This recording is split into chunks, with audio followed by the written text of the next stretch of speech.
Get that child out of here immediately. You have no right to be near my son's grave. Victoria Whitmore's sharp voice echoed through the silent cemetery like a gunshot. Kesha Johnson, 24, slowly rose from the ground where she had been kneeling with her 2-year-old daughter, placing simple daisies on the white marble tombstone. Her hands trembled slightly as she wiped away her tears. But her eyes revealed something Victoria did not expect. A deep calmness of someone who had weathered much worse storms. "I'm sorry. I didn't mean to disturb you." Kesha picked up Emma, the curly-haired girl, who had the same piercing green eyes etched in the photo on Michael Whitmore's gravestone. Victoria froze. Those eyes, that face shape, the way the child tilted her head when curious, just like Michael did when he was little. "Who are you?" Victoria demanded, her voice losing some of its initial arrogance. "How did you know my son?" Kesha hugged Emma tighter as if seeking protection. "Michael was important to me. We met a few years ago." "That's a lie." Victoria exploded. "Michael died 2 years ago in a car accident. I knew all his relationships. I never saw you at the funeral because you made sure I wasn't welcome in his life." The words came out calmly but laden with a pain that Victoria recognized as genuine. The memory struck Victoria like lightning. There had been a young woman years ago. Michael insisted on bringing her to dinner. Victoria had discreetly investigated and discovered that she was a nursing student from a poor neighborhood. She had ordered the security guards to prevent her from entering the property. "You're that girl," Victoria whispered. "I'm that girl who loved your son and whom he loved back until you made a point of separating us," Kesha replied. And for the first time, there was firmness in her voice. Emma began to get restless, pointing to the photo on the tombstone. "Mommy, who is the handsome man?" The silence that followed was deafening. Victoria stared at the child, doing quick calculations in her head. The girl was 2 years old. Michael had died 2.5 years ago. "How old is she?" Victoria asked, her voice almost inaudible. 2 years and 3 months, Kesha replied, watching Victoria's face turn pale. "Did he know?" Victoria whispered. "I tried to tell him. 3 times I went to his company. Each time his security guards kicked me out before I could see him. On the last attempt, they said that if I showed up again, they would call the police." Victoria felt the world spin. Michael had died without knowing he was a father. There was a granddaughter she didn't even know existed. Probably living in conditions Victoria couldn't even imagine. Kesha began to walk away carrying Emma. "I won't bother you anymore. I just wanted Emma to know her father, even if only like this." "Wait," Victoria shouted. But something in Kesha's expression made her hesitate. There was something else there. A quiet determination that didn't match the vulnerable young woman she had kicked out years ago. As she watched Kesha walk away with her unknown granddaughter, Victoria Whitmore had no idea that she had just met someone who had spent 2 years meticulously preparing for this moment, and who was about to discover that some people don't forget or forgive, especially when they have children to protect. If you're enjoying this story of justice and discoveries that will shake an entire family, don't forget to subscribe to the channel to find out how a seemingly casual encounter at the cemetery will become the catalyst for a twist that no one would ever forget. 3 days after the encounter at the cemetery, Victoria Whitmore couldn't get those green eyes out of her mind. Emma, the child, had the same eyes as Michael, the same mischievous smile, even the same way of tilting her head when curious. Victoria had sent her assistant to investigate discreetly. The report arrived on Thursday morning. Kesha Johnson, 24, a nursing graduate with honors, worked double shifts at the County General Hospital. She lived in a 1-bedroom apartment in a working-class neighborhood, supporting Emma alone on a salary that barely covered the basics. "Impossible," Victoria murmured, flipping through the pages. Michelle would never hide a pregnancy from me. But the dates didn't lie. Emma had been born exactly 9 months after the last documented encounter between Michael and Kesha. On Friday, Victoria did something she never thought she would do. She drove to the general hospital. She parked her Mercedes in the visitors' area and waited. At 3:30 p.m., she saw Kesha leaving the building, visibly exhausted after a 12-hour shift. "Kesha," Victoria called, getting out of the car. The young woman stopped, her shoulders visibly stiffening. She turned slowly, and Victoria could see the deep fatigue in her eyes, but also something else. An alert vigilance of someone who doesn't let her guard down easily. "Mrs. Whitmore," Kesha said, her voice carefully neutral. "What are you doing here? We need to talk about Emma, about Michael." "There's nothing to talk about. You made it very clear 2 years ago that I wasn't welcome in your family's life." Victoria felt a chill. "Did you try to tell him about the pregnancy?" Kesha laughed, but there was no humor in the sound. "Try, Mrs. Whitmore," I begged. 3 times I managed to get through to his company reception. Each time his security guards escorted me out, as if I were a criminal. "But you could have insisted." "You could have." "I could have what?" Kesha interrupted. And for the first time, her mask of calm cracked. "You have no idea what I went through. Pregnant, alone, trying to finish college while working 2 jobs. And the man I loved, the father of my child, unreachable because of his own mother." Victoria felt the weight of guilt, but also a strange irritation. "If you really loved Michael, you should have fought harder." Kesha's eyes flashed dangerously. "Fought harder? Do you want to know how I fought, Mrs. Whitmore? I spent 7 months of my pregnancy cleaning offices at night after class, because it was the only job I could get. Emma was born prematurely because I collapsed from exhaustion in my 8th month. And you know what else? Michael died without knowing he was going to be a father because you decided I wasn't good enough." The silence that followed was tense. Victoria looked at this young woman, no longer the shy girl from years ago, but a woman who had been forged by the fire of adversity. "Where is Emma now?" Victoria asked, her voice softer. "With Mrs. Martinez, my neighbor. She's the only person I trust to look after her while I'm at work." Kesha paused. "She's asleep. Emma still hasn't gotten used to the fact that Mommy has to work so much." "I could help," Victoria offered impulsively. "Financially, Emma is my granddaughter after all." Kesha studied her for a long moment, and Victoria had the unsettling feeling that she was being evaluated by someone far more perceptive than she had imagined. "You really think money solves everything, don't you?" Kesha said finally. "Michael told me that about you, that you always tried to solve his problems with money instead of affection." The observation hurt more than Victoria cared to admit. "I loved my son." "Loved?" Kesha repeated. "Or loved the idea of what you wanted him to be because the Michael I knew was desperate for his own mother's approval. He once told me that you never hugged him after he turned 10 because hugs were inappropriate displays for a future business leader." Victoria felt as if she had been slapped. "Michael said that. Michael told me many things during the 2 years we dated. About how lonely he felt in his own home. About how he wanted to have the courage to introduce his girlfriend to his mother without fear of being rejected. About how he dreamed of having children he could love freely without the strict rules you imposed on him." Every word was a stab in the heart. Victoria realized she was learning things about her son she had never seen before through the eyes of a woman she had despised. "I didn't know," Victoria murmured. "Of course, you didn't know because you never asked." Kesha adjusted the bag on her shoulder. "I have to go. Emma will wake up and ask where her mommy is." "Kesha, wait."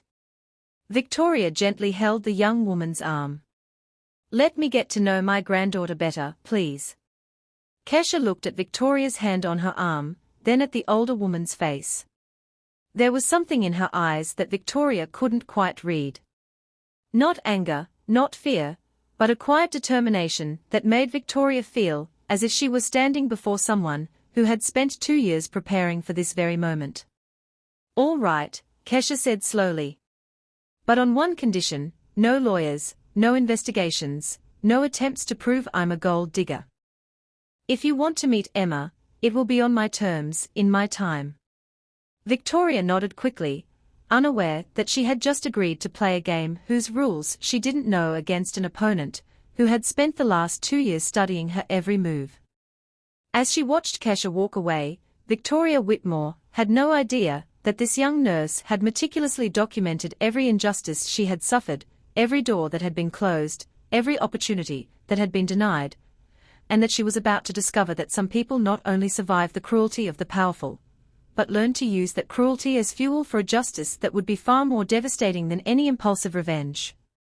What Victoria Whitmore didn't know was that Kesha Johnson had spent the last 2 years meticulously documenting every injustice, every closed door, every denied opportunity.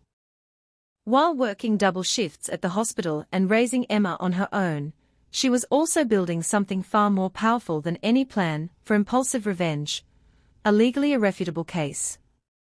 On the Monday following the meeting at the hospital, Kesha received a call that did not surprise her. "Miss Johnson, this is James Mitchell, attorney for the Whitmore family. I would like to schedule a meeting to discuss the child's situation." "Of course," Kesha replied calmly while Emma played on the floor beside her, "but I can only do Thursday afternoon. I'm on call until then." What Mitchell didn't know was that Kesha had been anticipating this call for months. 2 weeks after discovering she was pregnant, she had sought out David Chun, a young civil rights attorney who handled pro bono cases in the community. What began as a consultation about pregnant women's labor rights had turned into something much bigger. "Kesha, are you sure about all this?" David asked that Thursday, reviewing the organized folders she had brought with her. "It's a lot. Discrimination, documented emotional neglect, deprivation of parental rights." "I'm absolutely sure," Kesha replied, pointing to a specific folder. "It's all in there. Dates, times, names of the security guards who kicked me out, records of all my attempts to contact them, even the messages Michael sent to friends talking about how he wanted to introduce me to his family." David opened the thickest folder. Inside were printouts of conversations Michael had shared with close friends, expressing frustration at his mother's resistance to meeting Kesha. There were also detailed records of every time she tried to contact the Whitmore company, including the names of the employees who answer her calls and the excuses they gave. "How did you get all this?" David asked, impressed by the meticulous organization. Michael had a best friend, Tyler Mason, who works in the company's IT department. They had been friends since childhood, Kesha explained. "Tyler always knew about our relationship and how Victoria interfered.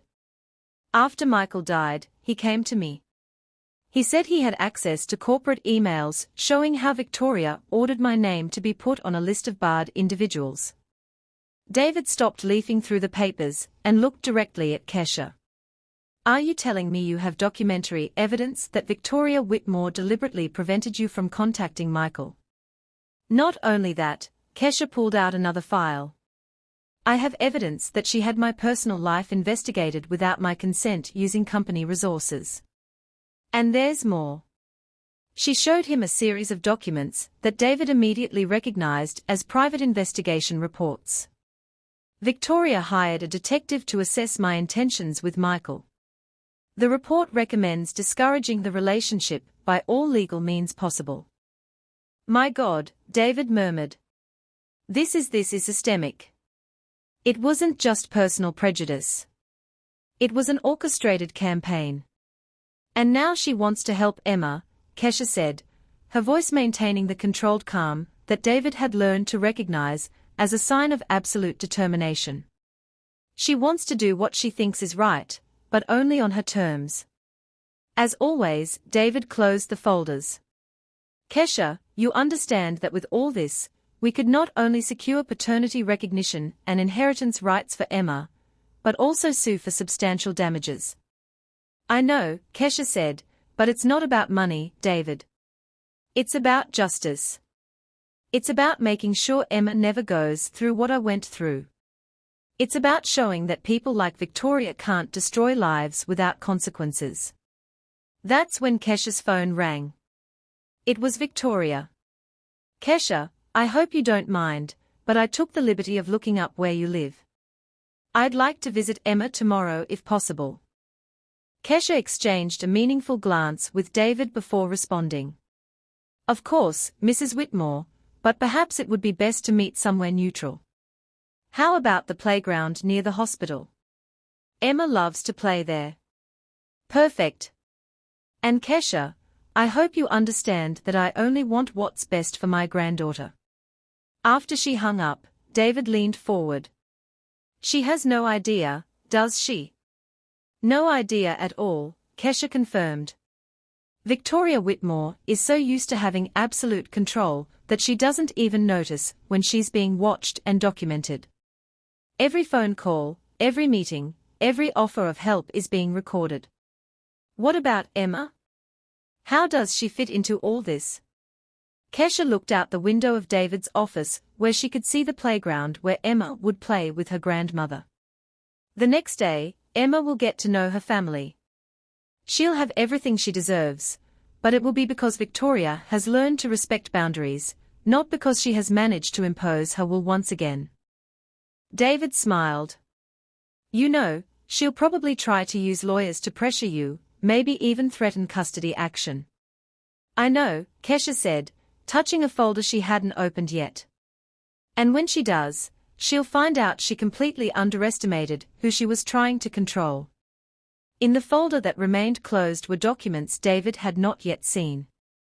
Emma's complete medical records, including DNA tests that Kesha had discreetly done months ago using a sample of Michael's hair she had kept. Proof of her growing financial stability through extra work as a private nurse for wealthy families, and something that would make Victoria Whitmore completely rethink her strategy. As Victoria prepared for the meeting in the park, believing she was in control of the situation, Kesha Johnson finalized the last details of a plan that had been woven with the patience of someone who understood that true justice does not come from anger, but from meticulous preparation and perfect execution at the right moment. What neither woman could have predicted was that Emma, with her 2-year-old innocence, was about to become the catalyst that would force Victoria to confront not only her prejudices, but a lifetime of privilege built on the systematic denial of the humanity of others. And by the time Victoria finally understood what was really happening, it would be too late to prevent the truth from coming to light in a way that would echo far beyond her family, forcing an entire community to question how many other Kishas had been silenced, how many other Michaels had died without knowing their children, and how many Emma had grown up without knowing the family they had been denied through sheer prejudice disguised as protection.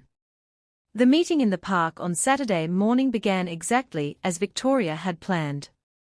Emma ran to her with open arms, calling Grandma, Grandma. With that pure childlike joy, for an hour, Victoria allowed herself to believe that she was in control of the situation, that she could shape that relationship on her terms.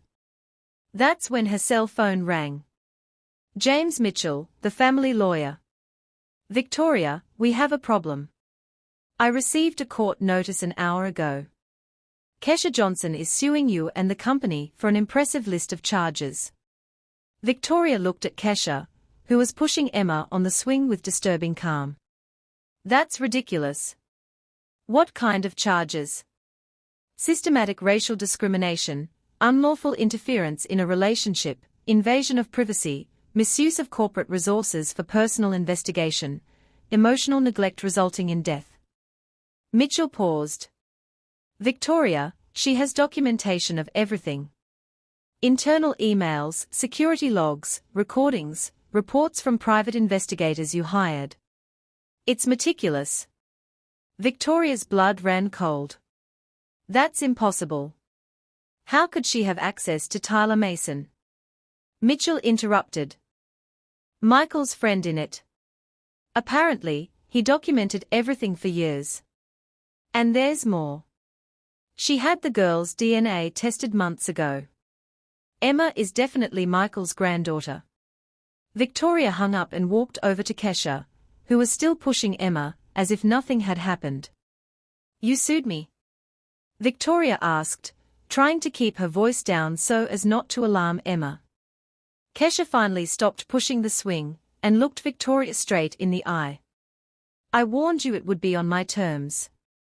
Have you been planning this since the cemetery? I've been planning this since the day your security guards kicked me out of the company 7 months pregnant, Kesha said calmly.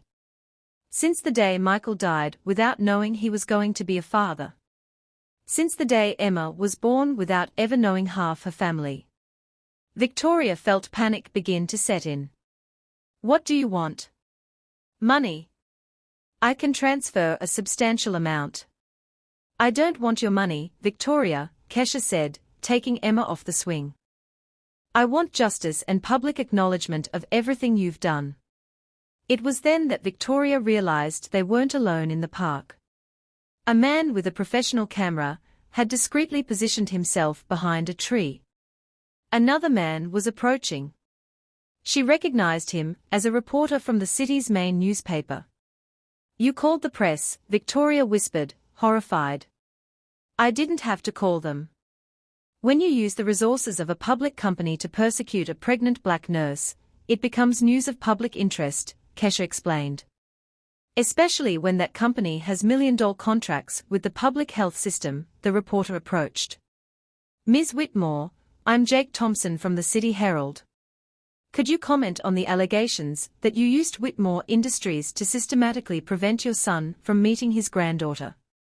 Victoria looked around, realizing that people in the park had begun to recognize her and take pictures with their cell phones. No comment.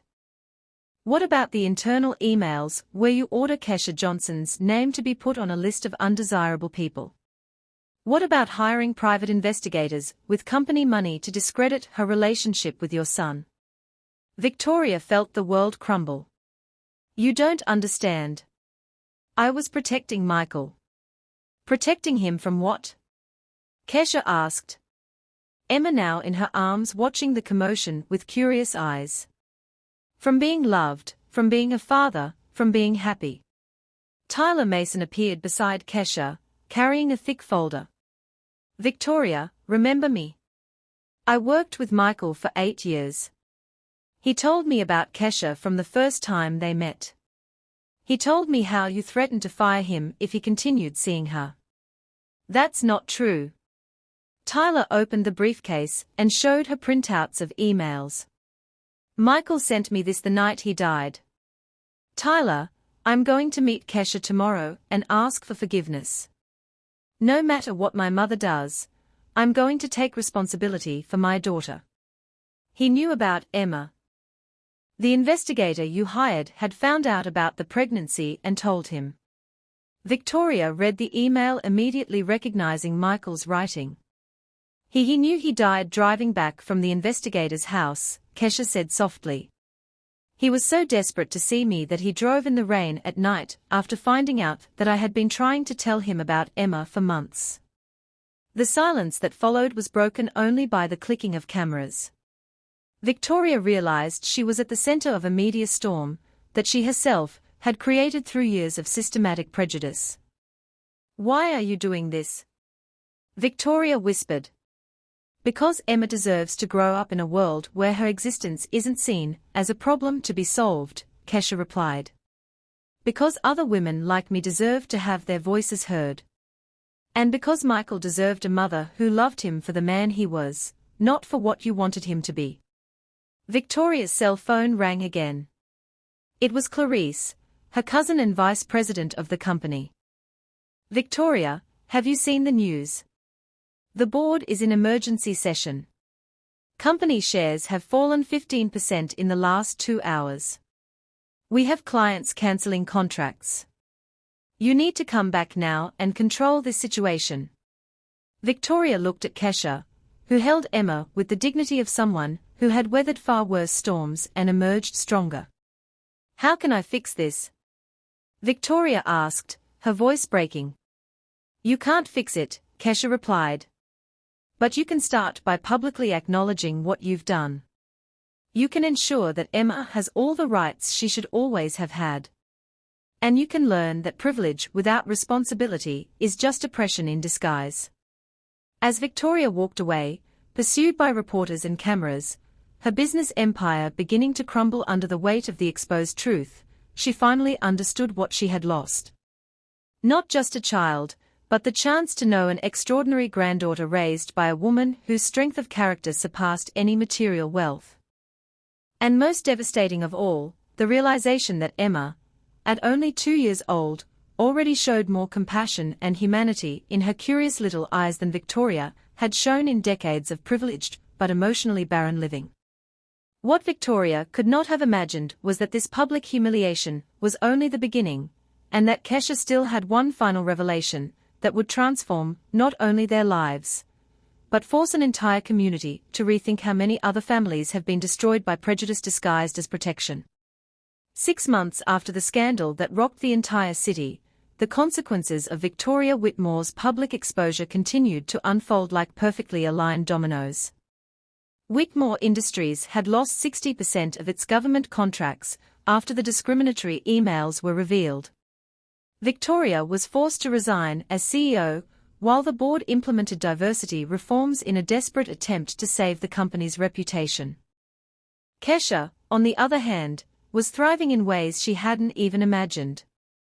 The lawsuit resulted in $8 million in damages for emotional distress and systematic discrimination. But more important than the money was the impact her courage had on the community.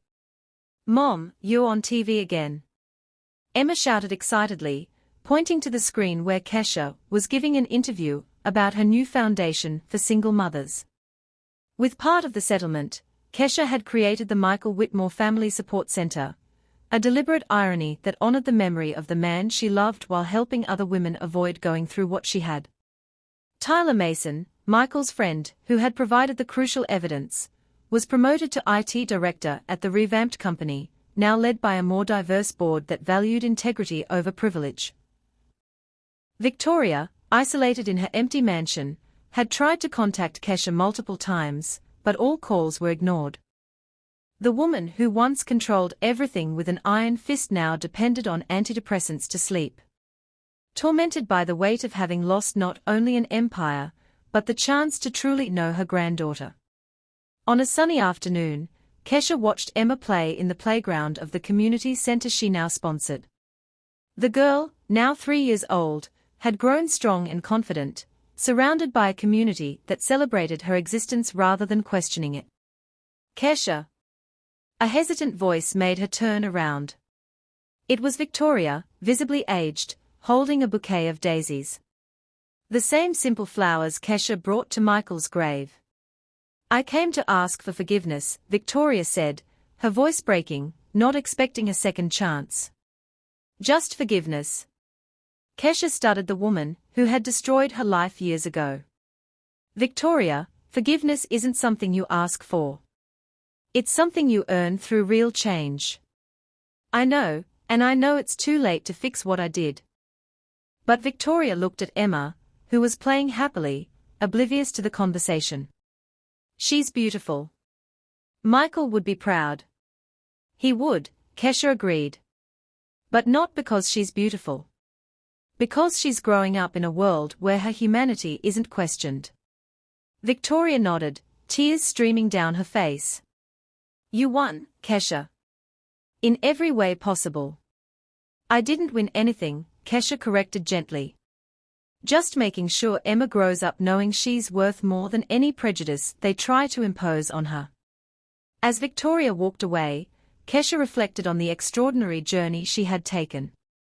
From a young nurse who was humiliated and made invisible to a respected community leader who had changed entire corporate policies. The best revenge she had learned was not to destroy Victoria Whitmore. It was to build a world where other EMS would never have to prove their right to exist and thrive. Michael was right about one thing. The world really was full of wonders. And now Emma would grow up seeing them all, protected by the unconditional love of a mother who had turned pain into purpose, injustice into social change, and prejudice into fuel to create a legacy that would last for generations. If this story of courage and transformation touched your heart, subscribe to the channel for more stories that prove that true justice does not come from revenge, but from the determination to build something greater than our own wounds.